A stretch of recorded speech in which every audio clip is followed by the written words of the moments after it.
Found out something fairly interesting about this murder case going on up in Idaho.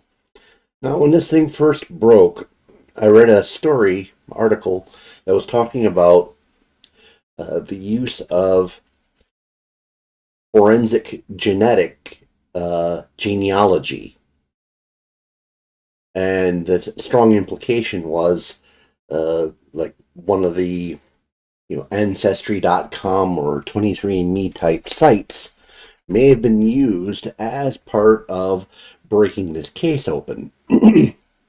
Other than the one instance I read, all other articles I read made absolutely no mention of this. It completely disappeared. In fact, even attempting to look it up, I couldn't find anything on it, to the point where I decided, like, okay, well, either I didn't read it properly or whoever wrote it initially was wrong and it didn't propagate out to the rest of the articles. So, typically things that happen in a criminal investigation, reporters report items that turn out to be untrue.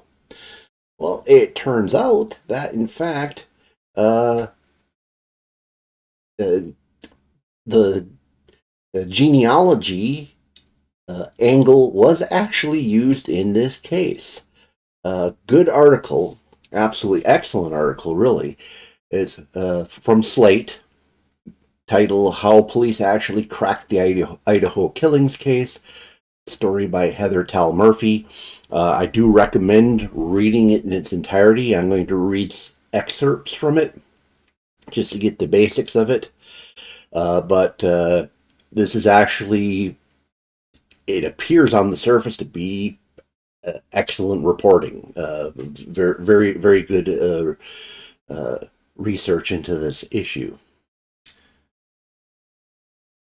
Okay, so from the article, that's because it was not Kohberger's Elantra that had elevated him to a priority person of interest. Rather, according to law enforcement source familiar with the investigation with whom I spoke, a key reason police focused on Kohberger as a likely suspect had something to do with something that is never mentioned in the 18-page affidavit: forensic genealogy. It was only after investigation utilized a technique reliant on genealogy databases to determine who'd left DNA on a tan leather knife sheath found at the crime scene that police requested a search warrant for Kohberger's phone records. According to this source, up until that point, in late December, he hadn't stood out among all the other Elantra owners, the source said, something that is reinforced by a close, informed reading of the affidavit. Now, just make clear, Ancestry.com and 23andMe did not cooperate with the police in any untoward sort of way. I'm using them in the title and in the initial description because I think most people are most familiar with those. And we'll talk about what the actual subsidiary source is for this genealogy forensics. Okay, back to the article. The precise way forensic genealogy helped investigators zero in on Kohberger hadn't been previously reported. This is one of the most high-profile cases in which this relatively new, ethically contentious method has been used so soon after a crime has been committed, and will likely influence how law enforcement approaches it going forward. Through multiple news outlets, including CNN and ABC News, reported that forensic genealogy helped the case, none have explained exactly how it was used or why it did not appear in the affidavit. Okay, further excerpt.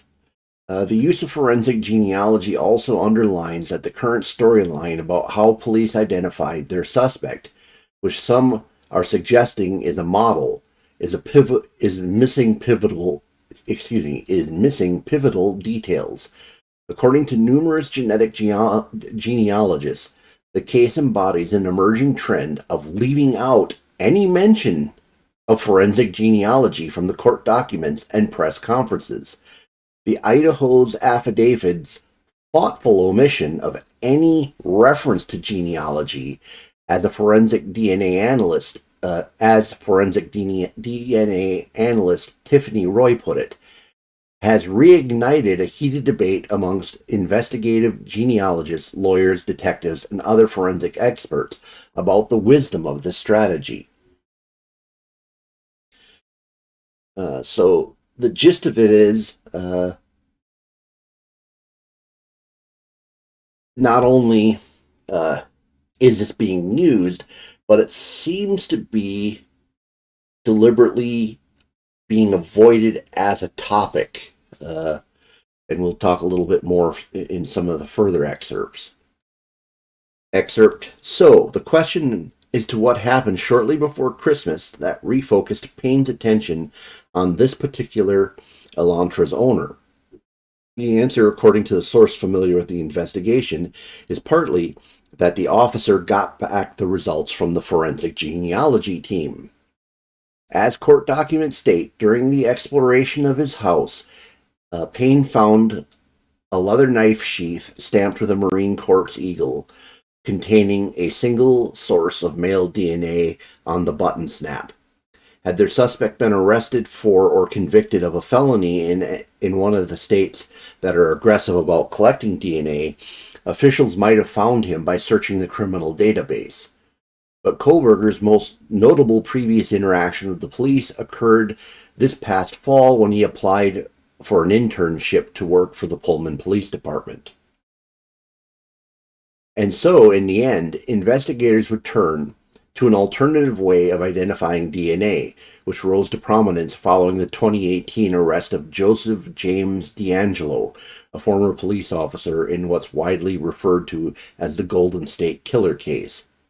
After decades of dead ends, investigators helped triangulate the identity of the mystery man who had terrorized California in the 70s and 80s, committing at least 13 murders and many more rapes by using partial genetic matches to relatives in genealogy databases and building an enormous family tree. Once the DNA profile is ready, it gets uploaded to, and these are the sources, GED Match or Family Tree DNA, if not both. These are two primary genealogy sites that permit some type of law enforcement searches. The FBI played a role in the forensic genealogy work in the Idaho case, according to a source familiar with the investigation, something several genealogists confirmed would be likely to happen in such a high-profile investigation. Regardless of who is conducting the investigation, genealogists look for partial matches, hoping to find relatives within the third cousin range. Then they begin the process of building an enormous family tree using a vast array of public records and more traditional detective work to create a short list of people within the tree that could plausibly be the suspect. The fact that Kohberger lived 10 miles from the crime scene would have helped him stand out. So too would the fact that he owned a white Elantra. Still, even after pulling the phone records, the team had no way to be certain that Kohberger's DNA would match the knife sheath DNA. A genetic genealogy lead is just a hypothesis, after all. A final step typically involves conducting surveillance on the suspect and collecting something they've discarded, such as a cigarette butt or a soda can, and extracting DNA from it and comparing it with the crime scene DNA. On December 27th, agents collected trash from outside the Pennsylvania home where Kohberger was visiting his parents. According to the affidavit, the Idaho State Lab reported that there was an extremely high probability it contained DNA belonging to the suspect's father. On December 30, agents arrested Kohberger. And just to re-clarify, contrary to what many people think, Ancestry and 23andMe don't easily enable law enforcement searches. So GED Match and Family Tree DNA are what we're talking about here. With Family Tree DNA, you're opted in by default. With GED Match, users have to click a box. But forensic genealogy leaders at the FBI and beyond have directed police departments to omit all references to the technique Numerous people involved in these investigations have told me the only reason it would show up in a probable cause document or search warrant these days is if a police department rejected their guidance. So I found that pretty interesting. So I guess the questions I have for the comment section would be one, what do you think of this practice? Uh, if you were considering doing an Ancestry.com or 23andMe type thing where you had your DNA tested, uh, would it change your mind? Would this change your mind about doing it? Or at the very least change your mind about opting into the database so they can search for other relatives in the database? What do you think about this going forward? Is this problematic? Or is this basically a kosher way to go about police work? So again, please do consider checking out the original article. Very good investigative reporting by that author. Please smash the like button. If you've stumbled onto this because of the YouTube algorithm, please consider subscribing to my channel. And if you know someone who might find this interesting, go ahead and share it with them.